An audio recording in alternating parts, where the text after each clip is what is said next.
Un LED wall, un gigantesco schermo a LED collegato a 5 postazioni touchscreen. È stata la tecnologia digitale la protagonista indiscussa della Settimana dell'Ambiente Veneto, organizzata alla Fiera Campionaria di Padova dall'assessorato all'ambiente.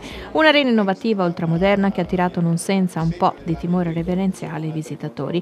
Uno stimolo alla conoscenza della gestione dei rifiuti, del monitoraggio dell'inquinamento, dei cambiamenti climatici del nostro territorio attraverso strumenti quali gli smartphone e i tablet. La testimonianza che il cittadino può essere interconnesso con i servizi e le attività di ARPAV, l'Agenzia regionale per l'ambiente del Veneto, e contribuire alla salvaguardia di acqua, aria e territorio. Il cittadino deve essere interattivo con chi ha il compito di proteggere lo spazio naturale in cui viviamo, deve contribuire al monitoraggio dell'ambiente ed ora lo può fare stando comodamente seduto sulla poltrona di casa. In Fiera Padova l'ARPAV ha rappresentato le app, le applicazioni per smartphone e tablet disponibili per una rapida consultazione a tutti, un nuovo modo di accedere ai dati utili. Tutto quello che ARPA fa del monitoraggio ambientale, rete di qualità dell'aria, dati dei pollini, dati dei livelli dei fiumi, li possono comodamente consultare a casa propria. Quali sono le app più scaricate? Allora, certamente quella per il meteo, perché il bollettino meteo noi oggi, soprattutto nel fine settimana, è il nostro servizio di punta. Abbiamo nei periodi invernali, quando interessa anche i dati della neve in montagna, oltre 500.000 visite al giorno. Questo è il nostro servizio di punta ormai da molti anni. Poi la qualità dell'aria e i pollini, ovviamente i pollini durante la stagione in cui questo fenomeno è rilevante. L'aggiornamento avviene ogni quanto in una giornata? In diretta, questa è la novità. Man mano che i dati vengono prodotti dai sistemi in automatico, automaticamente e immediatamente vengono resi disponibili all'utenza. Il software, tra l'altro, essendo a licenza libera GPL, può essere trasformato e migliorato anche con il contributo degli utenti. Le app sono un ulteriore corredo alle informazioni già contenute nel sito dell'ARPAV, www.arpa.veneto.it, un portale che conta 23 milioni di accessi all'anno.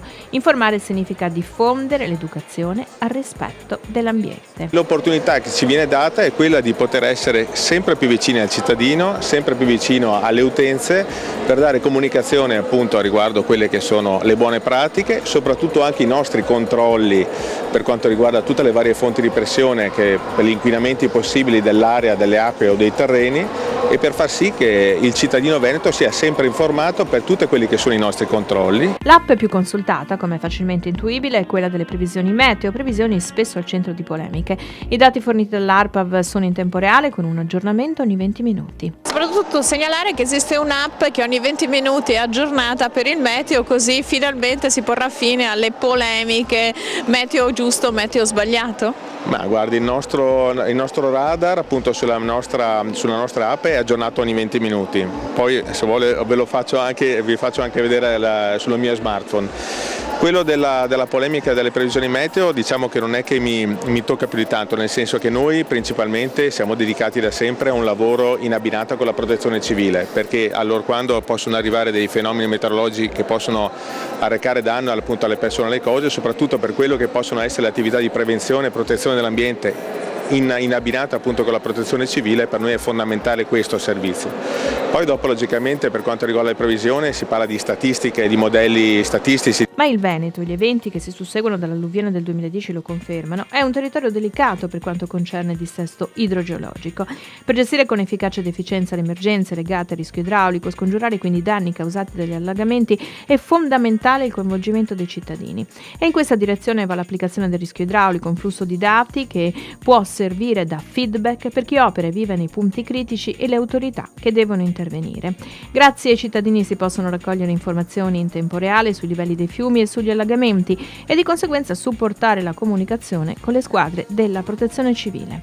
Una sorta di sensori sociali che si aggiungono alle centraline dell'ARPA, che sono dei sensori fisici. Il Veneto è una terra attraversata dai fiumi e corsi d'acqua che possono fare paura. Uno di questi, e il nome lo evidenzia, è il Muson dei Sassi, fiume che nasce a Treviso e arriva nel Padovano. C'è un film che lo racconta. Vedere il territorio attraverso il viaggio lungo un fiume, in questo caso il Muson dei Sassi, che nasce dalle colline asolane per arrivare poi a sfociare nel Brenta e anticamente nella laguna di Venezia, Credo è stato un viaggio interessantissimo perché abbiamo toccato tantissimi comuni inesplorati della Alta Padovana per arrivare fino a Padova. Come mai avete finanziato in parte o in toto quest'opera cinematografica? Perché riteniamo opportuno che le generazioni future vedano e tocchino con mano qual è l'evoluzione e quindi lo sforzo che si fa nel convivere in modo adeguato con un fiume che dà nome Musone, arrabbiato, poi diventa addolcito e lo governiamo. Ecco, credo che questo sia importantissimo. Ci voleva un film, insomma. No, ma il film lo racconta. Un film che racconta un po' la poesia dell'acqua che attraversa il Veneto. Stiamo presentando proprio un film che rappresenta una poesia, ma una poesia molto complessa, molto delicata, in quanto è un canale torrente che è stato fatto dalla Serenissima per ovviare l'acqua che andava in laguna.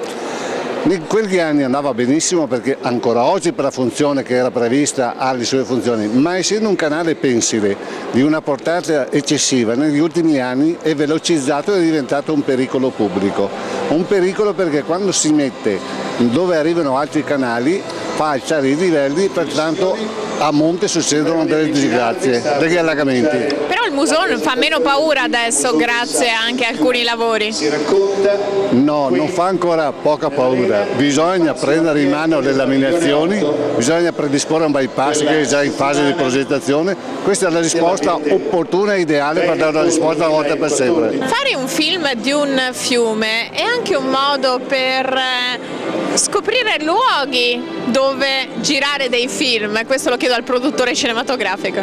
Assolutamente sì, abbiamo scoperto l'oasi di Campretto, per esempio a San Martino di Lupari, con le risorgive, con le acque risorgive, che è una location ideale appunto per scoprire dei luoghi dove girare al limite dei film o dei documentari. Qual è la scena che le è piaciuta di più di questo film?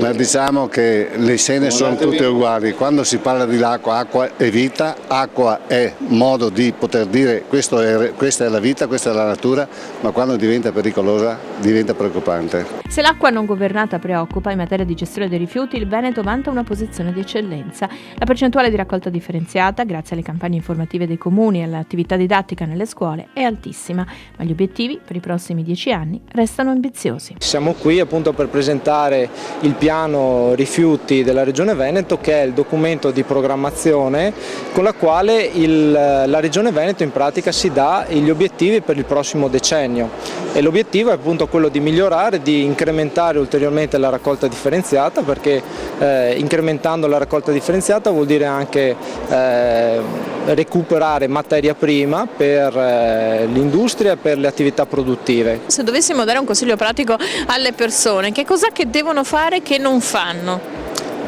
Prima di tutto informarsi. L'aspetto più importante da questo punto di vista è conoscere tutto quella che è la filiera che riguarda il rifiuto, perché il rifiuto d'altronde è il rovescio della medaglia della nostra società, investe qualsiasi settore e tocca direttamente il cittadino. Quando parliamo di rifiuti noi ci accorgiamo che lo punge sul vivo sostanzialmente, perché tutti si ritengono appunto informati ed esperti. 2 o 3 errori grossolani che facciamo tutti.